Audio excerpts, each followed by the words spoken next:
చంద్రబోస్ గారు మాత్రమే రాయాలి. ఇది ఆయన రాస్తేనే దీనికి పరిపూర్ణంగా న్యాయం జరుగుతుంది అని చెప్పి నేను ఆ రోజు నుంచి బలంగా కోరుకొని, తర్వాత మీ దగ్గరికొచ్చి సందర్భం చెప్పిన తర్వాత, మీరు అంటే చిన్న సినిమాలు, పెద్ద సినిమాలు అని తేడా చూడకుండా సందర్భము చాలా మంచి సందర్భంలో వచ్చే మంచి పాట అని వెంటనే ఒప్పేసుకొని, సినిమాలో ఒక పాటతో పాటు ఇంకొక పాట కూడా మాకు రాసడం, 2 పాటలు రాయడము నిజంగా మాకు చాలా సంతోషకరమైన. మీరు కలం పట్టుకొని మాకు ఇవ్వగానే సాహిత్యం ఉన్న సినిమా, ఒక విలువ ఉన్న సినిమా వెయిట్ పెరిగింది సార్.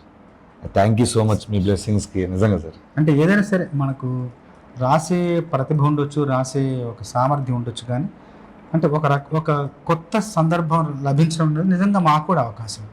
అత్యంత వినూత్న సందర్భం ఇది లభించడం ఈ కాలంలో ఇలాంటి పాట అవసరం కూడా. అవును సార్, చాలా అవసరం. పాట విడుదలయ్యాక ఎన్నో స్పందనలు, ఎందరి నుంచో స్పందనలు వస్తాయి. ఖచ్చితంగా ఇలాంటి ఈ కాలంలో, ఈ తరంలో, ఈ వేగంలో ఈ పాట అవసరంగా భావిస్తున్నాను. ఆ అవసరం ఆ సినిమా ద్వారా కల్పించబడింది. దాన్ని నా రచన ద్వారా దాన్ని పరిపూర్ణం చేశాను.